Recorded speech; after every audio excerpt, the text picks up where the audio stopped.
ನಮಗೆ ನಾವು ಚಿಕ್ಕವರು ಇದ್ದಾಗೂ ಕೂಡ ಅವರು 93ನೋ 94 ನನಗೆ ಸರಿಯಾಗಿ 94 ಅಂತ ಕಾಣುತ್ತೆ.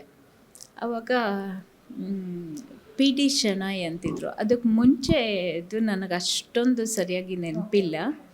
ಬಟ್ ನನಗೆ ತುಂಬ ಅದಕ್ಕೆ ಮುಂಚೆದು ತುಂಬ ನೆನಪಿರೋದು ಅಂತಂದರೆ ನಮ್ಮ 5ನೇ ಡಿಪೋನಲ್ಲಿ ಮತ್ತು 7ನೇ ಡಿಪೋನಲ್ಲಿ ಆಗ್ತಿದ್ದಂಥ ಮುಷ್ಕರಗಳು.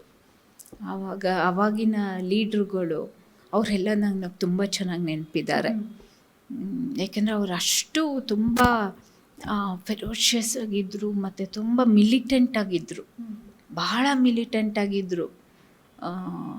ಅವರು ಒಂದು ಧ್ವನಿ ಎತ್ತಿದ್ರೆ ಸಾಕು. ಮತ್ತು ನಮ್ಮ ತಂದೆ ಕೆಲವು ಅನುಭವಗಳನ್ನು ಕೂಡ ನನ್ನ ಹತ್ರ ತುಂಬ ಹಂಚ್ಕೊಂಡಿದ್ದಾರೆ. ಆಮೇಲೆ ಇತ್ತೀಚಿನ ದಿನಗಳಲ್ಲೂ ಕೂಡ ಬಹಳಷ್ಟು ಅನುಭವಗಳನ್ನ ಹಂಚ್ಕೊಂಡಿದ್ದಾರೆ. ನಾವು ಆ್ಯಕ್ಚುಲಿ ಅವ್ರಿಗೆ ಪುಸ್ತಕನ ಬರೀರಿ ಅಂತ ತುಂಬ ಒತ್ತಾಯ ಮಾಡ್ತಾಯಿದ್ವಿ.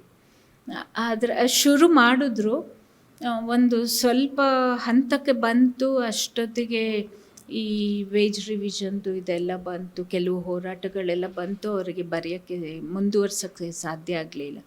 ಸ್ವಲ್ಪ ಬರೆದಿರೋದು ಹಾಗೇ ಇದೆ.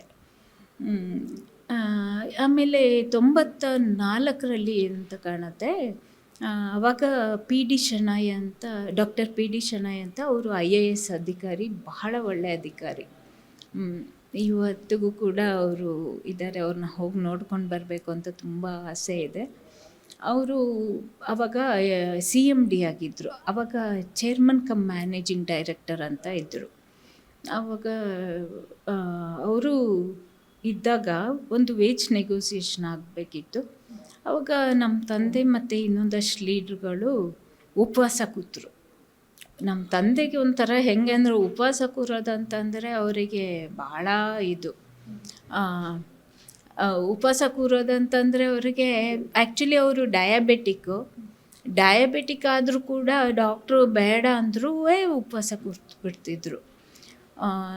ನಮಗೆ ಒಂಥರ ಅಯ್ಯೋ ಏನಾಗುತ್ತೋ ಏನೋ ಅಂತ. ಅಷ್ಟೊತ್ತಿಗಾಗಲೇ ನನಗೆ ಸ್ವಲ್ಪ ಅದೆಲ್ಲ ಅರ್ಥ ಆಗೋ ದೊಡ್ಡವಳಾಗಿದ್ದೆ.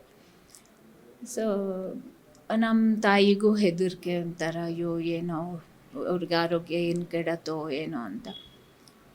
ಅದು ಕೂತ್ರೆ ಒಂದಿನ ಅಲ್ಲ, ವಾರಗಟ್ಟಲೆ ಕೂರ್ತಾಯಿದ್ರು.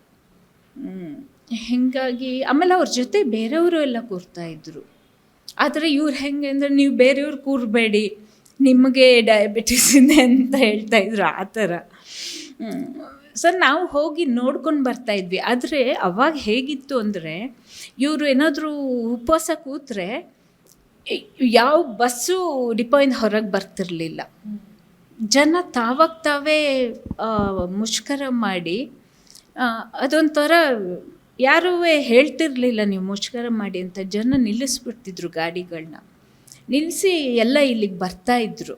ಸೆಂಟ್ರಲ್ ಆಫೀಸ್, ಇಲ್ಲಿ ಬೆಂಗಳೂರು ಸೆಂಟ್ರಲ್ ಆಫೀಸ್ ಇದೆ ಅಲ್ಲ, KSRTC ಇದು, ಅಲ್ಲಿ ಅವ್ರು ಕೂರ್ತಾ ಇದ್ದಿದ್ದು. ಹಾಗಾಗಿ ಅದನ್ನು ನಾವು ಹೋಗಿ ನೋಡ್ಕೊಂಡು ಬರ್ತಾಯಿದ್ವಿ. ಅವ್ರನ್ನ ನೋಡ್ಕೊಂಡು ಬರೋಕ್ಕೂ ನಮಗೆ ಬಸ್ ಇರ್ತಿರ್ಲಿಲ್ಲ, ಆ ಥರದ ಪರಿಸ್ಥಿತಿ. ಬಟ್ ಹೆಂಗೋ ಹೋಗಿ ನೋಡ್ಕೊಂಡು ಬರ್ತಾಯಿದ್ವಿ. ಆ ಥರದ್ದು ಒಂದು ನನಗದು ತುಂಬ ಚೆನ್ನಾಗಿ ಅವೆಲ್ಲ ನಮ್ಗೆ ಇನ್ನೂ ಅದು ಇಂಪ್ರಿಂಟ್ ಆಗಿಬಿಟ್ಟಿದೆ ಮನಸ್ಸಲ್ಲಿ. KSRTC ಹೋರಾಟ ಅಂತಂದರೆ ಅದನ್ನು ಮರೆಯೋಕ್ಕೆ ಸಾಧ್ಯನೇ ಇಲ್ಲ. ಆಮೇಲೆ ನನ್ನ ಅಕ್ಕನ ಮದುವೆ ಇತ್ತು, ಅಂದರೆ ಅಕ್ಕನ ಚಿಕ್ಕಪ್ಪನ ಮಗಳು. ಅವತ್ತಿನ ದಿನ ಕೂಡ ಒಂದು ಮಿಂಚಿನ ಮುಷ್ಕರ ಆಗೋಯಿತು. ನಮ್ಮ ತಂದೆಯಲ್ಲಿ ಇದನ್ನು ಮದುವೆ ಬಿಟ್ಬಿಟ್ಟು ಅವರು ಇದಕ್ಕೆ ಹೋದರು, ಹೋರಾಟಕ್ಕೆ. ಆ ಥರದ ಪರಿಸ್ಥಿತಿ ಇತ್ತು.